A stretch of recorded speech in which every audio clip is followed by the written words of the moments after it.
Hi everyone, আমি সুচন্দ্রা। আমার নতুন একটা ব্লগে তোমাদের অনেক স্বাগত। পুরো ব্লগটা দেখো, আশা করি তোমাদের ভালোই লাগবে। তো এখানে না দুদিনের মিলানো ব্লগ আছে। একটা হচ্ছে বৃহস্পতিবার আর তারপর হচ্ছে শুক্রবার। গতকালকে আর ব্লগ পোস্ট করা হয়নি, কারণ ব্লগ করে উঠতে পারিনি। তো আজ হচ্ছে বৃহস্পতিবার। সকালবেলা চিনি রানীকে খাইয়ে দাইয়ে পাপার সাথে স্কুলে পাঠিয়ে দিচ্ছি। আর ঠিক ওই মুহূর্তেই পাওয়ার কাট হয়েছে। সিকিউরিটি এখনও লিফটের মানে যে পাওয়ারটা দিতে হয় সেটা এখনও দিয়ে উঠতে পারেননি। তো সেই কারণে চিনি আর সন্দীপ যাচ্ছে হেঁটে হেঁটে সিঁড়ি থেকে। আর চিনি রানী টুকটুক করে হেঁটে হেঁটে যাচ্ছে। আজকে না সন্দীপের অফিস যাওয়ার কথা ছিল। এর আগের ব্লগটায় তোমরা দেখেছিলাম সন্দীপের জন্য টিফিন বক্সে চিকেনও তুলে রেখেছিলাম, যে সন্দীপ বৃহস্পতিবার অফিস যাবে বলে। বাট তার মাঝখানে একটা প্ল্যান চেঞ্জ হয়েছে। আজকে আমাকে একটু বেরোতে হবে, তাই জন্য সন্দীপ আর অফিস যাচ্ছে না। তো সকালবেলার দিকটা সন্দীপই দেখে নেবে আর কি। ও বাড়িতে থেকেই কাজ করবে, তো চিনিকে আনা দেওয়া, চিনির খাওয়া, স্নান সব সন্দীপ দেখে নেবে। আমি একটু বেরোবো, আমার আস্তে আস্তে দুপুর হয়ে যাবে। তো বাইরে চিনি আর সন্দীপ কথা বলছে, আমি ভয়েস ওভার দিচ্ছি, একটু আওয়াজ পাবে, হয়তো ইগনোর করো। তো আমি বেরোনোর আগে কিছু তো খেয়ে আমাকে বেরোতে হবে। সন্দীপের জন্য ব্রেড রেখে গেছি, ও পিনাট বাটার স্যান্ডউইচ খেয়ে নেবে। আর আমি একটুখানি পুডিং আগের দিন রাত্রিই বানিয়ে রেখেছিলাম, চিয়া সিড, ওটস, যেটা আমি খাই আর কি, ওটাই। আর ড্রাই ফ্রুটসও ভিজিয়ে রেখেছিলাম, সেগুলো একটু অ্যাড করে নিচ্ছি, যেটা খেয়ে বেরোলে অ্যাটলিস্ট আমার অনেকক্ষণ পেটটা ভরা থাকবে। আর এখন যা গরম পড়েছে না, অন্য কিছু সেভাবে খেতেও ইচ্ছা করছে না। আর এটা সকালবেলা উঠে ফ্রিজ থেকে বানিয়ে মানে বের করে রাখলেও কী হয় বলো তো, একটা বেশ ঠান্ডা ঠান্ডা ব্যাপারটা থাকে, তো আমার বেশ খেতে ভালোই লাগে। তো ওই খেজুর, পাম্পকিন সিড আর কিশমিশি ভিজিয়েছিলাম, তো ওগুলোই আর কি মিশিয়ে টিশিয়ে নিলাম। তো সমস্ত করে গিয়ে স্নান টান করে রেডি হয়ে এখন বেরোচ্ছি। আর একটা সত্যি কথা বলতে কি, মানে সেই কোভিডের সময় থেকে না ঘরে বসে বসে কাজ করতাম, বাড়িতে বসে বসে, দরকার ছাড়া তো দিনের বেলায় বেরোতামই না, খুব দরকার না পড়লে। এই রোদ্রে বেরোনোর অভ্যাসটা না, বিশ্বাস করো, একদম নেই। তো যেহেতু সাথে চিনি নেই, আমি আর ওই জন্য ক্যাব বুক করিনি, ফালতু পয়সা ওয়েস্ট করে কোনো লাভ নেই। ওই জন্য ওলা এটা, বাট ওলা অটো বুক করেছি। তো গেছিলাম যে দরকারে, ফিরে আসার পর আমি এতই ক্লান্ত ছিলাম, আর ব্লগ কন্টিনিউ করতে পারিনি। বৃহস্পতিবারের ওইটুকুই ব্লগ ছিল। রাত্রিবেলা এসে ডাল, মাছ ভাজা, আলু ভাজা এসব রান্না করে আমরা তিনজন খেয়েছিলাম সব কিছু। তো আর ব্লগ করা হয়নি। এত গরম না, আমি খালি ভাবি যারা ডেইলি রাস্তায় বেরোচ্ছে এই সিজনে তাদের কি অবস্থা, যারা ফুটপাতের উপরে দোকান দেয়, বা যারা ভাবো না অটো চালান, রিক্সা চালান, মানে কি যে তাদের কষ্ট, আমি খালি তাই ভাবছি। মানে আমরা লাকি যারা এখনও ঘরে বসে মানে এখন তো ছাড়ো আমার অফিস নেই, বাট স্টিল যারা লাকি ঘরে বসে বা অফিসে গিয়ে এসিতে কাজ করছে। মানে আমি খালি বেরিয়ে ওইটুকু সময়ের জন্য আমার একদম প্রাণ অতিষ্ঠ হয়ে গেছে। আর একদম অভ্যাসটাও চলে গেছে, তো এখন একদম অভ্যাস নেই, কোভিডের সময় থেকে বললাম। তো যাই হোক, আজকে হচ্ছে শুক্রবার। তো আজ থেকে না চিনির স্কুল প্রায় মানে 15 এপ্রিল থেকে আবার স্কুল হবে। তো এই কদিন হচ্ছে সামার ভ্যাকেশন পড়েছে, প্রায় ওই 8-10 দিনের মতন হচ্ছে। তো সকালে সোয়াবিন রান্না করব, সোয়াবিনটাও সিদ্ধ বসিয়ে দিয়েছি, একটু পটল বাটবো, সেটাও কেটে নিলাম। আর চিনিকেও এখন সকালবেলার দিকে ড্রাই ফ্রুটস তো বললাম একদম 2-3 দিন দিচ্ছি সপ্তাহে, আদারওয়াইজ ওকে একদম চেষ্টা করছি ছাতু, চিড়ে, কলা, যে সমস্ত জিনিসে পেট ঠান্ডা থাকবে সে সমস্ত জিনিস দিতে। তো চিনিকে ছাতু কলার স্মুদি দিয়ে দিয়েছি, দিয়ে ওকে খাইয়ে টাইয়ে এসে টুকটাক যা কাজ থাকে সেগুলো করে নিয়েছি। সন্দীপও উঠে গেছে, উঠে একটু ফ্রেশ ট্রেশ হয়ে গোপালকে তুলে নিয়েছে। তো আমি আর সন্দীপ আগে আজকে খাবো ছাতুর ঘোল। আর এই ঘোলটা একদম সিম্পলভাবে বানাই, দেখো অনেকভাবেই বানিয়ে খাওয়া যায়, অনেক টেস্টিও হয়, বাট আমি যেটা করি সেটা হচ্ছে ডেলিকারের জন্য না যত ইজি কাজ করা যায় জানো তো, সব কিছুতেই যদি সময় দিতে থাকি না, তাহলে কিন্তু খুব মুশকিল ম্যানেজ করাটা।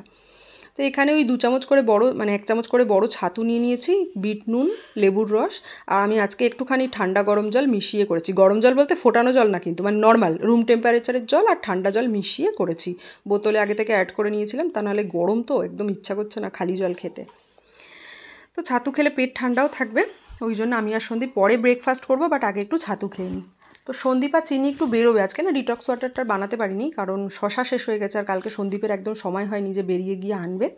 আর অন্যান্য কিছু আনার সেভাবে ছিল না বলে আর বিগ বাস্কেটে অর্ডারও করিনি। তো এখন চিনিকে খাইয়ে দাইয়ে দিয়েছি, আর চিনির যেহেতু স্কুল নেই, তো সামনের দোকান থেকেই এনে দেবে।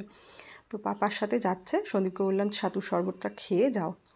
তো চিনিকে নিয়ে যাবে, তো খাচ্ছে বলে আমি বললাম বসো, পাপা খেয়ে নিক, তারপরে নিয়ে যাবো। নিচেই বসে পড়েছে। তো মেয়ে আর বাবা তো বাইরে বেরোলো, আমি আর কি করব, আমিও ছাতুর শরবতটা খেয়ে এসে আমি রান্নাটা শুরু করলাম। তো আজকে সোয়াবিন আমার না শয়ে একটু প্রবলেম হয়, হ্যাঁ। তো সয়াবিন তো সিদ্ধ করে রেখেছিলাম, ওগুলোকে একটু ভালো করে তেলে নুন হলুদ দিয়ে ভেজে নিচ্ছি, তাহলে দেখবে একটু ভালো টেস্ট হয়। যখন সময় না থাকে তখন তো ডিরেক্ট ওই সিদ্ধ সয়াবিন রান্না করে ফেলি, সেটা নিয়ে কোনো অসুবিধা হয় না। বাট যদি একটু সময় থাকে না, ভেজে বা অনেক সময় যেমন আমরা চিকেন ম্যারিনেট করি না, টক দই, আদা রসুনের পেস্ট, তারপরে লঙ্কার গুঁড়ো, হলুদের গুঁড়ো, জিরের গুঁড়ো, ধনের গুঁড়ো দিয়ে ম্যারিনেট করেও যদি তুমি রান্না করো না, খেতে কিন্তু টেস্টটা একটু অন্যরকম হয়। তো ডিপেন্ড করে পুরোটাই সময় আর মুডের উপর। তো সয়াবিনটা ভেজে আগে তুলে রাখলাম, আর আলুও আমি কুকারে সিদ্ধ করে নিয়েছি যাতে রান্নাঘরে সময় আমাকে কম দিতে হয়। এবার হয়তো নর্মাল যেমন সয়াবিন রান্না করি বা ডিমের ঝোল রান্না করি, ওই জিরে ফোড়ন দিলাম, শুকনো লঙ্কা ফোড়ন দিলাম। আর আমি না ডেইলিকার যে খাবারগুলোতে আমাকে দেখবে আমি খুব কম না গোটা গরম মশলা ফোড়নে ইউজ করি, কারণ কী বলতো, এই গোটা গরম মশলায় না এলাচটা ঠিক আছে, লবঙ্গ আর দারচিনিটা যদি মুখের মধ্যে খেতে গিয়ে পড়ে না, আমার আর সন্দীপের প্রচণ্ড বিরক্ত লাগে দুজনেরই। ওই জন্য আমি সবসময় গুঁড়ো গরম মশলাটা ব্যবহার করি। বাট যখন আমি তোমাদের সাথে কোনো রিলস শেয়ার করি, সেটা তো একটা প্রপার ওয়েতে শেয়ার করতে হয়, ওই জন্য আমি তখনই খালি গোটা গরম মশলা ইউজ করি। তাও আমরা খাওয়ার আগে ভালো করে দেখে নিই যাতে মুখে না পড়ে। তো তারপরে সমস্ত রান্না বান্না হয়ে গেছে আমার, এখন চিনিকে দেবো একটা ডাব। তো চিনির জন্য ডাবের জলটা কেটে নিলাম। আর সন্দীপ আর চিনি ওই যে বাইরে থেকে নিয়ে এসছে শসা, লেবু, লঙ্কাও একদম শুকিয়ে গেছিলো, তো লঙ্কাও নিয়ে আসতে বললাম। এই যে আমার সয়াবিন আলুর তরকারি আর হচ্ছে পটল বাটা। আর গতকালকে রাত্রিরে বললাম মাছ ভাজা, আলু ভাজা আর ডাল করেছিলাম, তো একটু ডাল রয়ে গেছে, এটা চিনিকে দেবো না, আর পটল বাটাও চিনিকে দেবো না, ঝাল আছে খুব। তো চিনি সয়াবিন আলুর তরকারি দিয়েই দুপুরবেলায় ভাত খেয়ে নেবে। তো এই হচ্ছে আজকে রান্নাবান্না। দেন হাতে একটু সময় ছিল, একটু আইসক্রিম বানিয়েছি। আইসক্রিম ম্যাক্সিমামটা একটা কন্টেনারের মধ্যে দিয়ে ওটাকে ডিপ ফ্রিজে অলরেডি স্টোর করতে দিয়ে দিয়েছি, বাট ওটায় আর জায়গা নেই বলে একটুখানি বেঁচে ছিল, তাই জন্য এইটা যেটা নতুন কিনেছি বিগ বাস্কেট থেকে, এইটার মধ্যে আবার আমি বাকিটুকু ভরে দিলাম। তো ওই দুটো আর কি হওয়ার মতনই ছিল এখানে, তো এই দুটো ভরে দিলাম। গরম পড়েছে, আইসক্রিম আর রোজ রোজ কত কিনে খাবো, তো ভাবলাম ঘরেই, আর ঘরে মোটামুটি সব জিনিস থাকেই, তো ঘরেই বানানো শুরু করি। যখন বানাতে সময় পাবো না বা হট করে কিছু খেতে ইচ্ছা করলে আইসক্রিম থাকলো না, তখনই কিনে খাবো। আর রাস্তাঘাটে বেরোলে তো কিনে খাই, সেটা তো আলাদা ব্যাপার। দিন এসব করে না চিনিকে স্নান টান করিয়ে আমি চলে এসেছি, এখন চিনিকে একটু ভাত খাওয়াবো। তো এই সয়াবিন আলুর তরকারি দিয়ে ভাত খাওয়াবো। আর আমি সয়াবিনগুলো বলি একটু খুব ভালো করে বয়েল করে নিই, আর করে নিলে না সয়াবিনটা খুব সফট থাকে। এবার বাচ্চা কাচ্চারা দেখবে যতই চাবিয়ে খেতে শিখুক, ওদের যদি একটা মোটামুটি সফট জিনিস দেওয়া যায়, ওদের কিন্তু ডাইজেস্ট হতেও খুব সুবিধা হয়।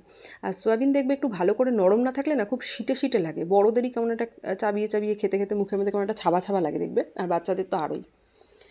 চিনি সোয়াবিন ভালো খায়, বেশ কয়েক পিস নিয়ে নিয়েছি চিনির জন্য। খাইয়ে দাইয়ে ম্যাডামকে ঘুম পাড়িয়ে আমি আর সন্দীপ খাবো।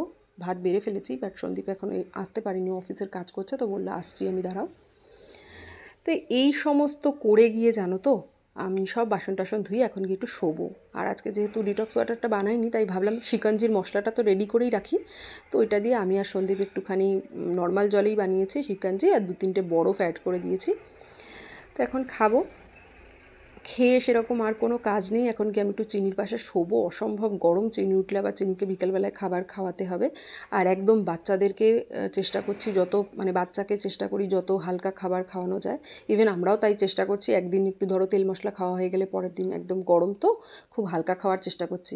কালকেই যেমন পান্তা ভাত খাবো, রাত্রিবেলা রান্না করে রাখবো। যাই হোক, এই ব্লগটাও আর খুব বেশি বড় করব না, কারণ এরপরে আমার আর সেরকম কোনো কাজ নেই। রাত্রিবেলায় খালি ভাত বেশি করে করব, যাতে পরের দিন সকালবেলায় মানে দুপুরবেলায় আমরা পান্তা ভাত খেতে পারি। আর চিনি আর দুপুরবেলায় পরের দিন যে আমরা পান্তা ভাত খাবো, ওকে তো আর পান্তা ভাত দেবো না, ওর জন্য আলাদা খাবার বানিয়ে নেবো। তো সেটা তোমাদের সাথে নেক্সট ব্লগে ডিসকাস করব। বাই দ্য ওয়ে, তোমরা কি খাচ্ছ ডিটক্স ওয়াটার বা শিকঞ্জি? খেয়েও কিন্তু শরীর ঠান্ডা রাখার জন্য ডাবের জল, শশা। চলো টাটা, আবার দেখা হচ্ছে।